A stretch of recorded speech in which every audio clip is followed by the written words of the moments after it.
लोगों ने बायकॉट किया महागठबंधन को और फिर भारतीय जनता पार्टी ने अपने हिस्से से 11 सीट समय दी। उस समय भी हमारे नेता ने और विकासशील इंसान पार्टी के संस्थापक ने अपने मन से पार्टी के लोगों को बिल्कुल दरकिनार कर दिया।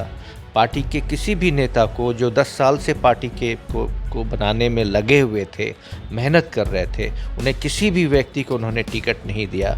और टिकट में जिस तरह का उन्होंने जो भी करा वो मैं बोल नहीं सकता हूँ। वो स्थिति ऐसी है कि किसी भी पार्टी के लिए अच्छी नहीं हो मानी जा सकती। नमस्कार, आप देख रहे हैं न्यूज़ 4 नेशन। मैं हूं आपके साथ नरोत्तम सिंह। लोकसभा का चुनाव चल रहा है, लेकिन इन सब के बीच जो नेता हैं वो दल बदल कर दूसरे दल में शामिल हो रहे हैं। हमारे साथ राजीव मिश्रा हैं, वीआईपी के राष्ट्रीय उपाध्यक्ष थे, लेकिन इन्होंने हाल ही में भारतीय जनता पार्टी की सदस्यता ग्रहण की है। सर, चुनाव चल रहा है और चुनाव के बीच में सभी लोग अपने पार्टी में एकजुट रहते हैं, लेकिन आप पार्टी छोड़कर भाजपा ज्वाइन कर रहे हैं।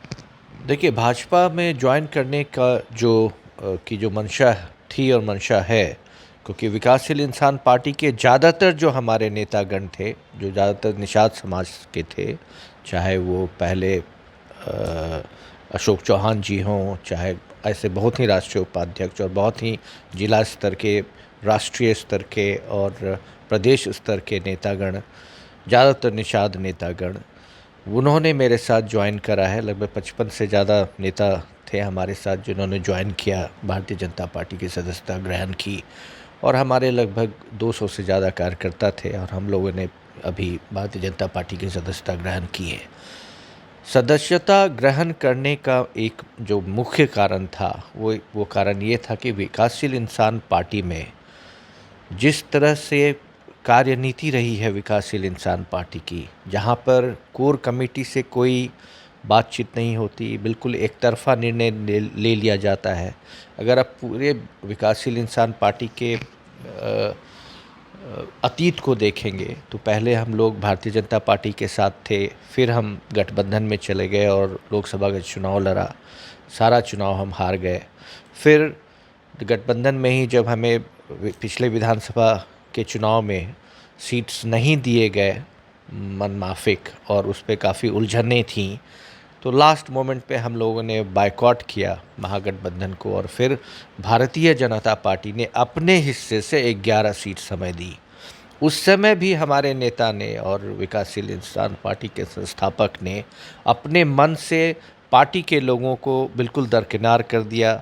पार्टी के किसी भी नेता को जो 10 साल से पार्टी को बनाने में लगे हुए थे, मेहनत कर रहे थे, उन्हें किसी भी व्यक्ति को उन्होंने टिकट नहीं दिया। और टिकट में जिस तरह का उन्होंने जो भी करा वो मैं बोल नहीं सकता हूँ। वो स्थिति ऐसी है कि किसी भी पार्टी के लिए अच्छी नहीं हो मानी जा सकती। हमारी करारी हार हुई और सिर्फ 4 सीट हम जीत पाए। उस 4 सीट में भी जब मुकेश सहनी जी ने ये निर्णय लिया कि हम उत्तर प्रदेश में भी चुनाव जाकर लड़ें, मैं चूँकि विकासशील इंसान पार्टी का बहुत शुरू से कार्यकर्ता रहा हूँ, मैंने उनको बार बार समझाने की कोशिश की कि ऐसा नहीं किया जाए, बिकॉज़ ये गठबंधन धर्म के ख़िलाफ़ है। हम यहाँ पे बिहार में भारतीय जनता पार्टी के साथ हैं, उनके गठबंधन में हैं और यहाँ पे वो खुद वो मंत्री भी थे। इन्होंने विधान परिषद की सदस्यता भी उनको मिली थी जो भारतीय जनता पार्टी ने अपने हिस्से से दी थी। वैसी स्थिति में अपनी पार्टी के लोगों को एनडीए के ख़िलाफ़ में वहाँ पे खड़ा करना, उत्तर प्रदेश में खड़ा कर देना चुनाव में, वो बिल्कुल ही ये ठीक नहीं था। गठबंधन की जो मर्यादा होती है उसके ख़िलाफ़ था। तो इसलिए हमने ये उस समय भी उनको कहा था कि इस तरह की बातें नहीं होनी चाहिए। उसके बाद अभी जब हम लोग फिर वो पार्टी हमारी तोड़ दी गई, पार्टी के जितने भी हमारे विधायक थे वो सारे विधायक भारतीय जनता पार्टी में शामिल हो गए। उसके बाद हम फिर भी मुकेश सहनी जी ने कोशिश की कि लोकसभा चुनाव में कुछ सीट्स उनको मिल जाए, लेकिन चूंकि भारतीय जनता पार्टी ने उनके कार्यकलापों को बहुत नज़दीक से देख लिया था, तो उन्होंने बिल्कुल कह दिया कि हम अब आपके साथ गठबंधन नहीं करना चाहते। मुकेश सहनी हाल ही में राजद के साथ गठबंधन किया, उन्हें 3 सीट मिला। आप कह रहे हैं कि मुकेश सहनी अपने मर्जी के अनुसार बिना कार्यकर्ताओं के सुने हुए काम करते हैं, पार्टी के फैसला लेते हैं, क्या ये फैसला उनका अपना था या फिर यहाँ पर भी कार्यकर्ताओं को नहीं सुना गया? ये जो पहले से जो उनकी जो आदत है, पिछली बार भी ऐसा ही हुआ था, जो मैं इसलिए आपको बता रहा था डिटेल से। और इस बार भी जब 3 सीटें मिली गई और वो भी बहुत गुहार करने के बाद दी गई, ऐसी सीटें दी गई जो जिनके लिए राजद के पास कोई उम्मीदवार नहीं था। झारखंड दे दिया गया, गोपालगंज दे दिया गया, मोतिहारी दे दिया गया, और चूंकि इनके पास कोई ऑप्शन नहीं था, उन्होंने वो सीट्स ले ली, गठबंधन में चले गए। राजनीति जब भी की जाती है, जब कोई भी पॉलिटिकल पार्टी होता है, तो उसमें कोई विजन होना चाहिए, दूरदृष्टि होनी चाहिए। उसका पूरा अभाव था। उसके बावजूद भी जब ये 3 सीटें मिली गई, तब भी इनको ये ख्याल नहीं आया कि विकासशील इंसान पार्टी के जो भी कद्दावर नेता हैं, विकासशील इंसान पार्टी के जो कार्यकर्ता हैं, जो चुनाव लड़ सकते हैं, उनसे पहले पूछा जाए, राय विचार किया जाए, उन्हें टिकट दिया जाए और तब हम चुनाव में जाएं। निषाद समाज की ये पार्टी है, तो निषाद समाज के लोगों को दिया जाए। उन्होंने बिल्कुल इस बात को इम्पोर्टेंस बिल्कुल नहीं दिया, बल्कि इम्पोर्टेंस इनका राजनीति में बिल्कुल दूसरे तरह का है, जो मैं कहना नहीं चाहता कैमरा के आगे। समाज सेवा करना, निषाद समाज का विकास करना, उसके लिए समर्पित होना, उससे उनका कहीं दूर दूर तक कोई रिश्ता नहीं है। उसके कारण लाचार होके मुझे मेरे ही पार्टी के निषाद समाज के कई ऐसे कार्यकर्ता और नेतागण ने बिल्कुल दबाव डाला कि भारतीय जनता पार्टी, चूँकि मैं एक टेलीविज़न का CEO, एडिटर इन चीफ रहा हूँ नेशनल टेलीविज़न चैनल का, कई चैनल्स को मैंने लॉन्च किया है ऑल अक्रॉस इंडिया में, तो उसके कारण मेरे संबंध सभी पार्टी के बड़े नेताओं से बहुत ज़्यादा है।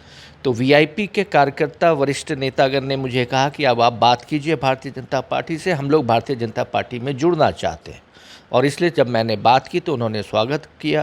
उन्होंने कहा आप जैसे लोग को आना चाहिए, भारतीय जनता पार्टी एक मेन स्ट्रीम पार्टी है, हर एक समाज के लिए सोचती है, चाहे वो अति पिछड़ा हो, चाहे वो अगड़ा हो, कोई भी समाज हो, कोई भी वर्ग हो, कोई भी जात का हो, किसी भी धर्म का हो, सबके लिए वो सोचती है। आप आइए, आप इसमें एक अच्छा काम कर सकते हैं, आपके जितने भी लोग हैं वो सब मिलके करें और इस पार्टी को और आगे बढ़ाइए। इसलिए हम लोगों ने आज सदस्यता हम लोगों ने ग्रहण की है भारतीय जनता पार्टी की। अब आप भारतीय जनता पार्टी के सदस्य हो गए हैं, बिहार के जनता आपको किस भूमिका में अब देख रही है? देखिए, मेरी जो पृष्ठभूमि है वो पॉलिटिकल रही है। मेरे पिताजी भारतीय जनता पार्टी के बहुत पुराने सदस्य रहे हैं और भारतीय जनता पार्टी के फूल छाप को जब ज़्यादातर लोग नहीं जानते थे मिथिलांचल में, तब 1991 में उन्होंने लोकसभा का चुनाव लड़ा था और सहरसा सीट से लड़ा था। उस समय मधेपुरा और सुपौल एक साथ था, एक ही लोकसभा सीट थी। तो जो अलख जगाया इन्होंने भारतीय जनता पार्टी का मिथिलांचल में, उसमें सबसे बड़ा और महत्वपूर्ण हाथ अगर किसी एक का माना जाता है तो वो मृत्युंजय नारायण मिश्रा जी थे। मृत्युंजय नारायण मिश्रा जी उस समय भारतीय जनता पार्टी के साथ जुड़े हुए थे जब उनके सगे भाई बिहार के चीफ मिनिस्टर थे डॉक्टर जगन्नाथ मिश्रा। दूसरे बड़े भाई ललित नारायण मिश्रा, स्वर्गीय ललित नारायण मिश्रा बहुत ही कद्दावर नेता कांग्रेस के थे और रेलवे मिनिस्टर थे भारतवर्ष के, इंदिरा गांधी की कैबिनेट में थे। तब हमारा परिवार, हमारे पिताजी भारतीय जनता पार्टी में थे और भारतीय जनता पार्टी के लिए काम करते थे। तो भारतीय जनता पार्टी का जो कार्यकलाप है उसको मैं बहुत नज़दीक से जानता था। मतलब आपका ये घर वापसी है? एक तरह से आप कह सकते हैं, लेकिन बीच में चूंकि मैं विदेश में पढ़ाई, मैंने पटना कॉलेज से अपना ग्रेजुएशन करने के बाद मैं स्विट्ज़रलैंड पढ़ने चला गया था, अमेरिका पढ़ने चला गया था। मैं सैमसंग का एशिया का हेड रहा हूँ। 102 कंट्री में सैमसंग का व्यापार होता है। इससे पहले मैं लोकसभा टेलीविज़न का CEO था, जैसा आपको बताया। अभी मैं अमेठी ग्रुप का CEO हूँ। और उस सब के बावजूद जब मुझे लगा कि नहीं, बिहार के लिए कुछ करना है, तो बिहार में एक ऐसे व्यक्ति के साथ जुड़ना चाहिए जो खुद बाहर था, बिहार का है, बिहार से बाहर गया और वापस फिर बिहार आया बिहार के लिए कुछ करना। तो मुझे लगा था कि उनकी बातों को देखकर ये लगा था कि ये आदमी में दम है, ये कर सकता है, ये दुनिया देखा है, बिहार से बाहर जाके देखा है, महाराष्ट्र को देखा है, तो ये उसी तरह की स्थिति यहाँ करेगा और लाएगा। लेकिन जब मैंने नज़दीक से इनको 7 साल से इनके कार्यकलापों को देखा तो मैंने कहा मेरे से बहुत बड़ी गलती हुई है। मुझे भारतीय जनता पार्टी जैसे ही परिपक्व पार्टी के साथ रहना चाहिए और श्री नरेंद्र दामोदर दास मोदी जी के नेतृत्व में भारतीय जनता पार्टी को और भी बड़ा करना चाहिए, समाज की सेवा करनी चाहिए, बिहार की उन्नति के लिए मार्ग प्रशस्त करना चाहिए। अब आप भाजपा के सदस्य हैं, लोकसभा का चुनाव सामने है, जी। आप अभी तक VIP में थे, महागठबंधन जिस प्रकार से कार्य कर रहा है, चुनाव प्रचार कर रहा है, वो भी आपने देखा, अब भाजपा में भी आप देख रहे हैं। जी। कैसे देखते हैं चुनाव में भाजपा 40 में 40 या फिर महागठबंधन जो कह रही है कि सुपड़ा साफ हो जाएगा? देखिए, पहले 3 फेज में मैं विकासशील इंसान पार्टी की तरफ से कार्य कर रहा था और घूम रहा था पूरे गांव में, पूरे रूरल बिहार में घूम रहा था। स्थिति मुझे बिल्कुल दिख रही थी स्पष्टतः कि वो भारतीय जनता पार्टी की तरफ लोग आकृष्ट है। परसों भी जब मैंने इस पार्टी को ज्वाइन किया और 4th फेज़ में जब हमारी पूरी टीम लगी और हम लोग सब जगह घूमे, दरभंगा में भी घूमे और बहुत जगह घूमे, वहाँ भी स्थिति ऐसी है जहाँ पे साफ लग रहा है कि भारतीय जनता पार्टी बहुत आगे है।